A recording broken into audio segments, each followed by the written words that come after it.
Nobody knows why the Targaryens first came to the island of Dragonstone.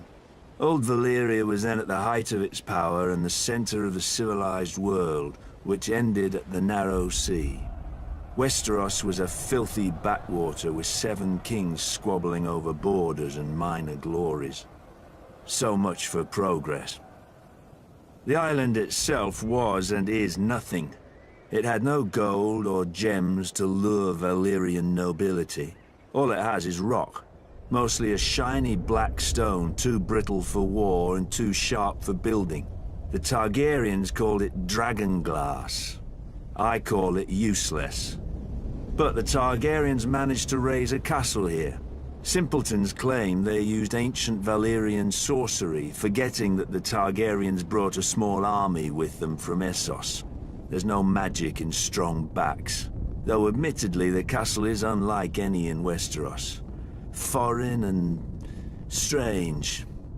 If the Targaryens ever regretted their barren outpost and longed for the comforts of home, the doom made their folly permanent.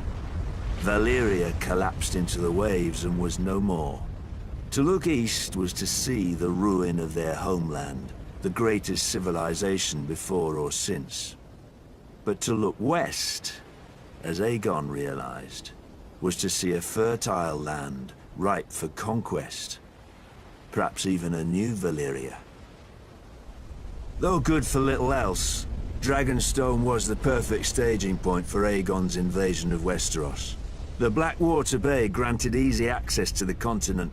The lands there were disputed by 3 kingdoms: the Reach, the Iron Islands, and the Stormlands. But their capitals were far enough away that none could mount a force before Aegon got a foothold, even if their kings had been able to stop bickering over whose problem he was. Then it was too late. Aegon had chosen his first camp well, with the bay to the east, the river to the south, and open fields to the north and west. His army would be impossible to take by surprise. A perfect site for an invasion, and one day, his capital city, King's Landing. The Doom had taught the Targaryens the prudence of refuge. After the conquest, Dragonstone became the seat of the crowned prince and heir to the Iron Throne.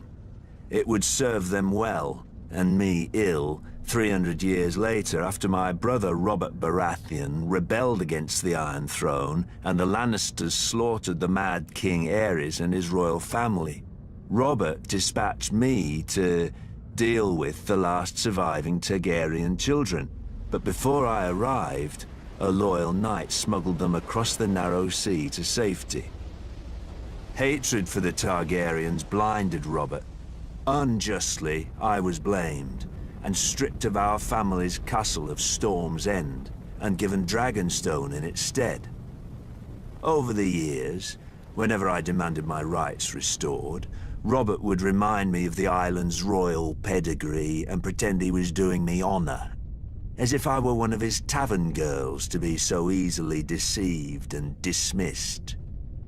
But Robert is dead, and I, Stannis Baratheon, am the rightful king of Westeros.